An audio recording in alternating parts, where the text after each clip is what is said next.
wabarakatuh. Perkenalkan, nama saya Ayu Rizky Harum, NIM E2019-3131. Saya akan menjelaskan tentang pengertian manajemen keuangan syariah. Manajemen keuangan syariah adalah aktivitas khusus menyangkut kepemimpinan, pengarahan, pengembangan personal, perencanaan dan pengawasan terhadap pekerjaan yang berkenaan dengan unsur-unsur pokok dalam suatu proyek. Tujuannya adalah hasil-hasil yang ditargetkan dapat tercapai dengan cara efektif dan efisien. Manajemen syariah memiliki dua pandangan, yaitu manajemen sebagai ilmu dan manajemen sebagai aktivitas.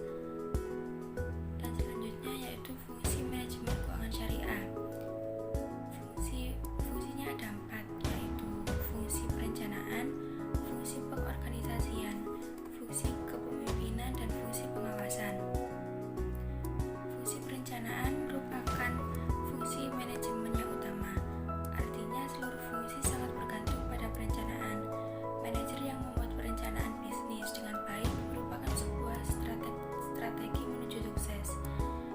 Yang kedua, fungsi pengorganisasian.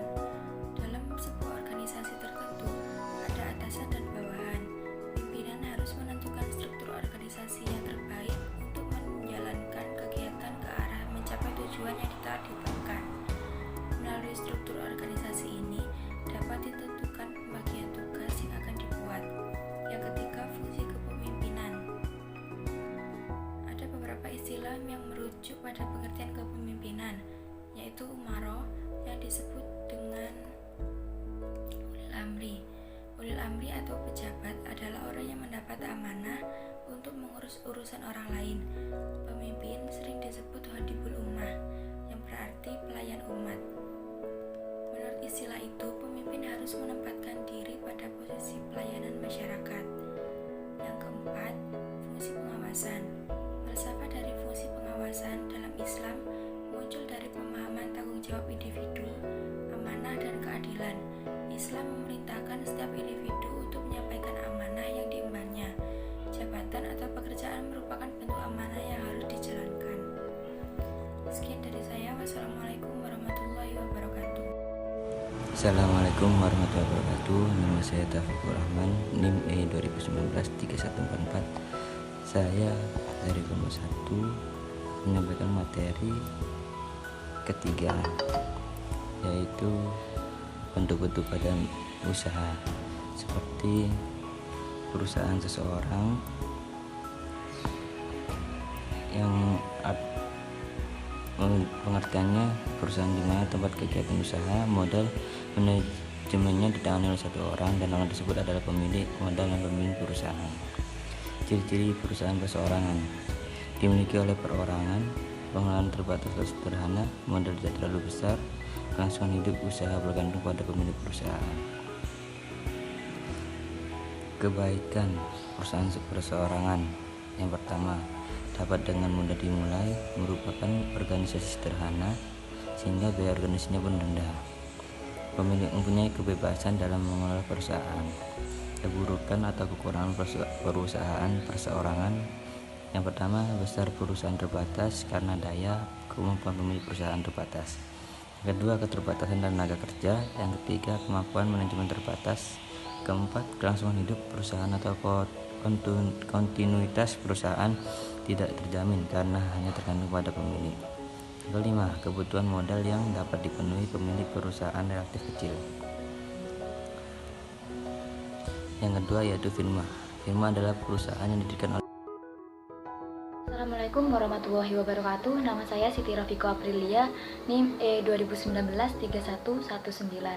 Saya dari kelompok 1 akan menjelaskan tentang kebijakan dan penentuan tujuan perusahaan syariah. Yang pertama, perusahaan dalam Islam. Berbagai usaha yang dipandang dari sudut ekonomi mempunyai tujuan yang sama, yaitu mencari keuntungan yang optimum dengan jalan mengatur faktor-faktor produksi seefisien mungkin, sehingga proses usaha mengoptimalkan keuntungan dapat dicapai dengan cara yang efisien. Yang kedua yaitu profit optimum merupakan tujuan perusahaan. Sebuah perencanaan dalam perusahaan ketika akan menghasilkan suatu barang merupakan suatu yang spesifikasi terhadap semua faktor seperti yang akan menghasilkan suatu barang. Berkaitan dengan hal itu, maka diperlukan sebuah taktik mungkin atau tidak mungkin perusahaan dalam memproduksi suatu barang. Ketiga yaitu profit optimal. Dalam teori ekonomi konvensional, profit optimal merupakan tujuan dasar atau utama dari suatu perusahaan. Perusahaan yang selalu memiliki tujuan memaksimalkan keuntungan sering disebut dengan perusahaan yang berperilaku rasional. Yang keempat yaitu profit normal dan profit tidak normal. Al-Habsyi mendefinisikan profit normal sebagai keuntungan ketika biaya rata-rata sama dengan pendapatan. Profit normal ini mencakup keuntungan pengusaha dalam faktor produksi. Sedangkan profit tidak normal dibagi menjadi dua. Yang pertama yaitu profit supernormal, diperoleh ketika penghasilan rata-rata melebihi biaya rata-rata. Yang kedua yaitu ketika penghasilan rata-rata kurang dari biaya rata-rata, maka perusahaan dapat dikatakan memperoleh profit subnormal atau rugi. Yang kelima yaitu tujuan perusahaan menurut perspektif Islam. Islam tidak menginginkan adanya eksploitasi dalam mencari keuntungan. Lebih lanjut, Islam menganjurkan kepada para umatnya untuk meraih kebaikan hidup di dunia dan kebaikan di akhirat. Jadi, tujuan perusahaan menurut perspektif Islam harus mencari kemaslahatan dunia dan akhirat. Yang keenam yaitu keberagaman tujuan perusahaan. Dari berbagai bentuk tujuan perusahaan, bisa digunakan fungsi variasi. Untuk menjelaskan variabel, Al-Habsyi membuat persamaan dari tujuan perusahaan menggunakan simbol F yang mewakili falah. Sebab tujuan akhir seorang muslim yaitu untuk memperoleh falah atau sukses dunia maupun akhirat. Yang ketujuh yaitu tata kelola perusahaan dalam Islam. Tata kelola perusahaan dalam Islam berdasarkan model berorientasi pada stakeholder. Dalam model ini menyajikan kandungan dua konsep dasar prinsip-prinsip syariah. Yang pertama yaitu prinsip hak milik dan yang kedua prinsip kerangka kontrak. Dan yang terakhir yaitu relevansi tujuan perusahaan dan tata kelola perusahaan.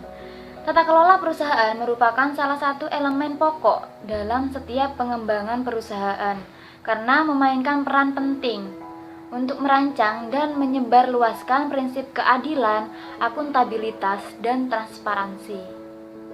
Mungkin itu saja penjelasan dari saya, kurang lebihnya saya mohon maaf. Wassalamualaikum warahmatullahi wabarakatuh. Assalamualaikum warahmatullahi wabarakatuh. Perkenalkan, nama saya Muhammad Rifki Hairullah, NIM E2019-3135. Di sini saya akan menerangkan tentang manajer keuangan dan aktualisasi. Yang pertama yaitu peran manajer keuangan.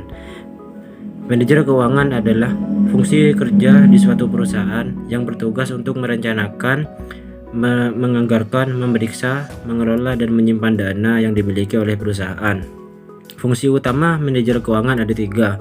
Yang pertama yaitu menghimpun dana dari pasar keuangan yang disebut dengan keputusan pendanaan. Yang kedua, menginvestasikan dana yang disebut dengan penganggaran modal atau keputusan investasi.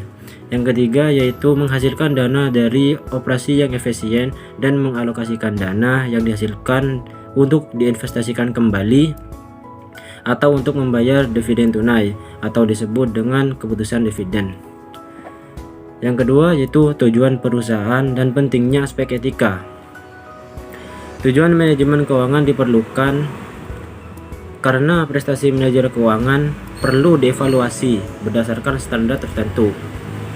Salah satu asumsi dalam keuangan konvensional adalah memaksimalkan kekayaan atau kesejahteraan pemilik perusahaan atau pemegang saham. Ekonomi tradisional berasumsi bahwa tujuan perusahaan adalah memaksimalkan laba atau profit. Selain itu, tujuan dari perusahaan tersebut tidak terlepas dari aspek etika. Etika adalah tatanan nilai moral dan standar perilaku yang membentuk dasar bagi orang-orang dalam organisasi sewaktu mereka membuat keputusan dan berinteraksi dengan pihak yang berkepentingan dalam organisasi. Etika bisnis mencakup tatanan nilai moral dan standar-standar perilaku yang dihadapi pada pelaku bisnis sewaktu mereka membuat keputusan dan memecahkan masalah. Yang ketiga yaitu tujuan perusahaan dalam lingkup tata kelola perusahaan. Tata kelola perusahaan merupakan salah satu elemen pokok dalam setiap pengembangan perusahaan karena memainkan peran penting untuk merancang dan menyebarluaskan prinsip keadilan, akuntabilitas, dan transparansi. Tata kelola perusahaan dalam Islam dan Barat berperan sangat penting dalam rangka memenuhi tujuan tertentu dan tujuan perusahaan. Yang keempat yaitu model tata kelola perusahaan dalam perspektif Barat. Yang pertama, model Anglo-Saxon. Model tata kelola perusahaan Anglo-Saxon dianggap sebagai teori yang paling dominan dan diunggulkan oleh Amerika dan Inggris. Dasar pemikirannya bahwa pasar, tenaga kerja manajerial, dan kontrol perusahaan memberikan batasan-batasan yang paling efektif terhadap kebijakan manajerial. Yang kedua, model Eropa. Ciri khusus model Eropa adalah praktik sistem dua tingkat yang terdiri atas dewan pengawas dan dewan manajemen, seperti yang dipraktikkan oleh perusahaan-perusahaan di Jerman dan Perancis yang disebut dengan Conseil des Surveillance. Yang kelima, tata kelola perusahaan menurut perspektif Islam. Satu yaitu pendekatan berbasis tauhid dan musyawarah. Prinsip tauhid menurunkan konsep penting khilafah dan keadilan atau keseimbangan. Prinsip keseimbangan sosial dalam konteks ekonomi memberikan konfigurasi terbaik pada kegiatan produksi, konsumsi, dan distribusi. Dalam konteks ini, kebutuhan semua anggota masyarakat merupakan prioritas pertama di atas individu. Yang kedua yaitu pendekatan berbasis stakeholder secara Islam. Tata kelola setiap perusahaan dalam Islam diatur oleh syariah bagi semua stakeholder termasuk pemegang saham, manajemen, dan stakeholder lain seperti karyawan, para pemasok, para pemodal, dan masyarakat. Sekian dari saya. Wassalamualaikum warahmatullahi wabarakatuh.